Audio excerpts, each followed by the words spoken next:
இயேசுவிடம் வரும்போது ஆனஸ்டா நம்ம சொல்லணும். ஆண்டவரை விட்டு தூரமா இருக்கிறோமா? குடும்பமா ஆண்டவரை விட்டு நம்ம தூரமா இருக்கிறோமா?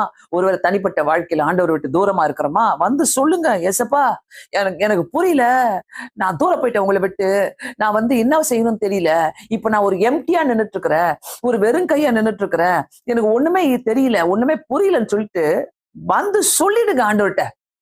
அததான் ஆண்டவர் எதிர்பார்க்கிறாரு. அதுதான் மறுபடியும். அந்த மறுபடியும்ன்றது நம்மளுடைய வாழ்க்கையில திருப்பி தேவைப்படுகிறது. சோ, இந்த இடத்துல பாத்தீங்கன்னாக்கா, ஒண்ணுமே இல்ல. இயேசுவிடம் வரும்போது ரொம்ப ஆனஸ்டா, எங்க கையில ஒண்ணுமே இல்ல. அவங்க மறைக்கல. மீன் பிடிக்கிறவங்க அவங்கலாம். மீன் பிடிக்கிறவங்க. வெறும் கையா கரையில நிக்கிறாங்க.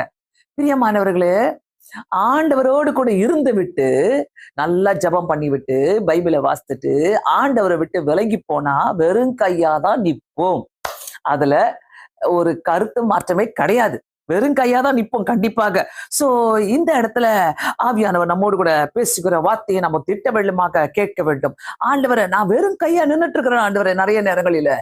ஏன்னாக்கா ஆண்டவரை விட்டு விலகி போகிற நேரங்கள். சோ ஒன்றுமில்லாத சூழ்நிலையில அவர் என்ன பண்றாரு? நம்மள ஹி கைட்ஸ் அஸ். நம்மள நம்மள வழி நடத்துகிற தேவனா இருக்கிறார். 6வது வசனம். அவங்களுக்கு ஒண்ணும் இல்லைன்னு தெரிஞ்சிச்சு ஆண்டவருக்கு. அவர்கள் இயேசு இவர்தான் சொல்லி அவங்க அறியாது இருந்தார்கள், கூடவே இருந்துட்டு, சொந்த சீஷர்கள்.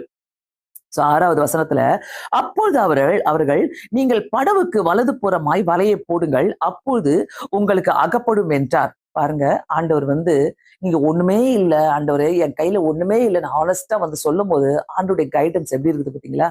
அதுதான் மறுபடியும். சோ ஆண்டவர் அழகா வழி நடத்துறாரு. சோ நம்ம சும்மா சும்மா ஆண்டவரை விட்டுட்டு வெளியில போகவே முடியாது. இந்த இடத்துல பாத்தீங்கன்னா ஆனஸ்டா அவங்க சொன்னதுனால 6வது வசனத்துல அவங்கள கைட் பண்றாரு. அவங்கள கைட் பண்ணி அவங்கள வலைய போடுங்க. எங்க போடுங்க? வலது புறமா போடுங்க. அவங்க வேற எங்கனா கூட போட்டிருக்கலாம். அங்க ஆண்டவர் என்ன சொல்றது?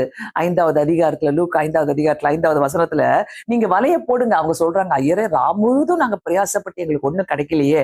ஆனா இந்த இடத்துல அவங்க ஆனஸ்டா சொன்ன வார்த்தை திரும்பவும் அவங்க கிட்ட ஆண்டவரை விட்டு விலகி போன பிறகு, அவங்க திரும்பி தன்னுடைய தொழிலுக்கு போன பிறகு, தன்னுடைய சொந்த எண்ணங்களுக்கு போன பிறகு, தங்களுடைய சொந்த அவங்களோட சொந்த வேலையின் பிரகாரம் போன பிறகு, திரும்பவும் ஆண்டவர்ட்ட சொல்றாங்க, எங்களுக்கு ஒண்ணுமே இல்லையே, எங்க கையில ஒண்ணுமே இல்லையே.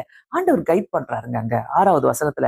நீங்க போங்க, வலது புறமா போடுங்கன்றாரு இந்த இடத்துல. சோ லூக்கா 5வது அதிகாரத்துக்கும் இங்கத்துக்கும் எவ்வளவு ஒரு சிமிலாரிட்டி இருக்குது பாருங்க.